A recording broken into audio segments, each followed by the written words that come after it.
অফিসে এসেই আজকে একটা বড় বাধার মুখে পড়েছি। যাদেরকে নিয়ে কাজ করছি ইলেকশনের দিন তারা কাজ করতে চান না, সবাই বাড়ি যেতে চান ভোট দেবেন। কি এক যন্ত্রণা! কাদেরকে নিয়ে কাজ করবো তাহলে? কাদেরকে নিয়ে আসলে সংবাদ মানুষদের জন্য পরিবেশন করব? সহকর্মীদের কাছ থেকে আমরা যেই প্রতিবাদের মুখে পড়েছি, আমি এসে অফিসে আমি দেখি তাদের কাছ থেকে আরো কিছু শুনতে পারি কিনা। কি সাইবা, কি বলেন আপনি? ভোট দিতে পারতেছেন না, বাড়ি যাবেন নাকি ঢাকায় থাকবেন, কেন?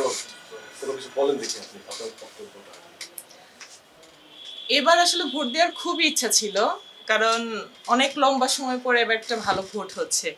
কিন্তু খুবই আফসোসের বিষয়, এবার ভোট দিতে পারতেছি না, কারণ হচ্ছে অফিসে অনেক কাজের ঝামেলা। তো আমরা যদি ভোট দেই, যারা দেখবে, যারা ঘরে বসে আছে, তারা কিভাবে সংবাদ দেখবে, এই জন্য আমরা ভোট দিতে যেতে পারতেছি না। তো আমাদের জন্য সরকারের পক্ষ থেকে কি ব্যবস্থা ছিল? তারুণ্যের প্রথম ভোট আসলে, যেহেতু আমরা এবার প্রথম ভোটার, আমি তো প্রথমবার ভোট দেওয়া নিয়ে খুবই এক্সাইটেডমেন্ট ছিল, কিন্তু পেশাগত দায়িত্ব, কিছু করার নাই। আমাদের আসলে ভোট দেওয়ার ব্যবস্থাটা নাই। তো নির্বাচনের সময় সবাই থাকবে নির্বাচনের মাঠে, আমরা সেই খবর পৌঁছে দেওয়ার জন্য কাজ করব, এটাই। প্রথমত হচ্ছে আমার জন্য আমার পরিবারের যারা আমার সাথে ঢাকায় থাকে তারাও বাড়িতে যেতে পারবে না একদিনে। এর পাশাপাশি হচ্ছে যাতায়াত ব্যবস্থাটা আমাদের একটা দেখার বিষয়, বড় ইস্যু। তো একদিনে ছুটি ছুটি পাশাপাশি হচ্ছে আমরা যদি না থাকি তাহলে তো আসলে সাধারণ মানুষ কোনো সংবাদ পাবে না। তো ওই দিক থেকে আসলে বলা যায় যে আমাদের আসলে খুব কষ্ট এই বিষয়টা নিয়ে, যে কেন আমরা আমাদের প্রথম ভোটটা কেন দিতে পারবো না। কিছু কষ্ট এবং কিছু আক্ষেপ আছে যেটা আসলে প্রকাশ করা যায় না। এটির মতো ঠিক এবারের এই নির্বাচনে যে আমি ভোট দিতে পারছি না, এটিও তেমন একটি বিষয়। কেননা বিগত সময়ের একটি জাতীয় নির্বাচন আমি ভোট দিতে পারিনি। আমার লাইফে আমি শুধু দুটি নির্বাচনে সরাসরি ভোট দিতে পেরেছি। একটি হচ্ছে পৌরসভা নির্বাচন এবং অপরটি উপজেলা পরিষদ নির্বাচন। এবং আমার লাইফে এটি ফার্স্ট কোনো জাতীয় সংসদ নির্বাচনের ভোট দেওয়ার সুযোগ ছিল। বাট কাজের ক্ষেত্রে আমি সেটি পারছি না, এটি নিয়ে আমার বেশ বড় একটি আক্ষেপ রয়েছে। কেননা এবার কিন্তু প্রথমবারের মতো সরকার প্রবাসী ভাই বোন যারা রয়েছে তাদের জন্য ভোট প্রদানের ব্যবস্থা করেছে।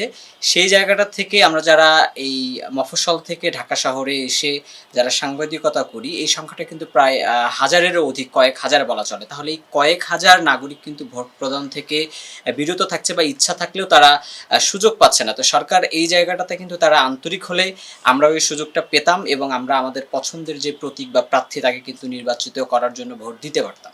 আমরা আসলে 24শে জুলাই থেকে যেভাবে মাঠে ছিলাম, আসলে খুবই আশা নিয়েছিলাম যে এবারই হয়তোবা প্রথম আমি একটা সংসদ নির্বাচনে ভোট দিতে পারবো, কিন্তু আসলে এটা হলো না।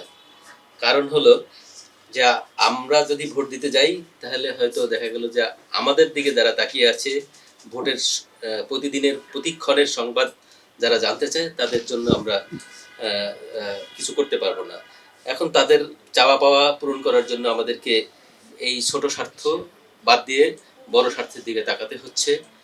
এই কারণেই আমরা আসলে যেতে পারছি না। কিন্তু সরকার ইচ্ছা করলে আমাদেরকে এই ভোটে অংশগ্রহণ করার সুযোগ দিতে পারত। যেহেতু তারা একটা অ্যাপস করেছিল, পোস্টাল বিডি অ্যাপস, সেখানে প্রবাসীরা ভোট দিতে পারছে, তারপরে সরকারি কর্মচারী যারা আছে তারা ভোট দিতে পারছে, নির্বাচনী কাজে যারা অংশগ্রহণ করছে তারা ভোট দিতে পারছে, এমনকি জেলখানায় যারা আছে তারাও ভোট দিতে পারছে। কিন্তু আমরা সংবাদকর্মীরা এই কাজটা, এই পোস্টাল বিডিতে অংশগ্রহণ করতে পারি নাই, কারণ তাদের এখানে কোনো অপশন রাখে নাই আমাদের জন্য। এটাই আমার জন্য আসলে দুঃখের বিষয় যে এত বছর হয়ে গেল, আসলে তো বয়স কম হয় নাই, এ পর্যন্ত একটা ভোটও দিতে পারি নাই, যার পিছনের ভোটগুলাতে একজন ফ্যাসিস্ট আমাদের বাংলাদেশে চেপে বসেছিল। সেই ফ্যাসিস্টের কারণে ওই ভোটগুলো দিতে পারি নাই, আর এইবারে দায়িত্বের কারণে দিতে পারছি না। আসলে খুবই দুঃখজনক বিষয়টা। সরকার এখানে আমাদেরকে একটু প্রায়োরিটি দিতে পারতেন বলে আমি মনে করি। আরো আছেন মিজান ফারাবি, বেশ শক্তভাবেই বলেছিলেন যে না, তার বাড়িতে যেতে হবে। বলেন। একটা বিষয় হলো যে লম্বা একটা সময় পর আসলে আমরা একটা যে নির্বাচনের যে একটা আমেজ বা উচ্ছ্বাস আমরা দেখতে পেয়েছি, তো সেই জায়গা থেকে আসলে ভোট দেওয়াটা তো আমাদের নাগরিক অধিকার।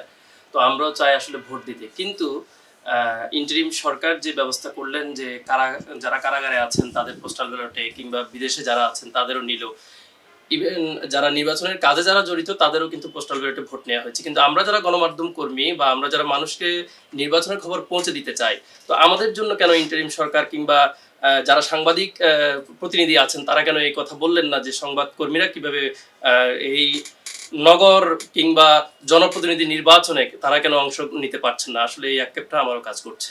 প্রিয় দর্শক, শুনলেন তো মনের কষ্টগুলো। সত্যি আমাদের সেকশনের সংবাদকর্মী সবারই একটা কষ্টটি আছে, তারা কেউই এবার ভোট দিতে পারছে না, বাড়ি যেতে পারছে না, ভোটও দিতে পারছে না। তবে আপনাদের জন্য একটি সুসংবাদ আছে, সেটি হচ্ছে নয়া দিগন্তের ডিজিটাল টিম ভোটের শুরু থেকে ফলাফল ঘোষণা শেষ পর্যন্ত থাকছে মাঠে, থাকছে লাইভে। প্রতিটি মুহূর্তের সংবাদ আপনাদেরকে পৌঁছে দেওয়ার জন্য আমরা কষ্ট স্বীকার করছি। এমনকি সংবাদকর্মীরা যারা সাপ্তাহিক একটি ছুটি পেত, সেই ছুটিতেও স্যাক্রিফাইস করেছে আপনাদের জন্য। আপনাদের জন্য 3 দিনের কোনো সংবাদকর্মী, নয়া দিগন্তের কোনো সংবাদকর্মী ছুটি নিচ্ছে না।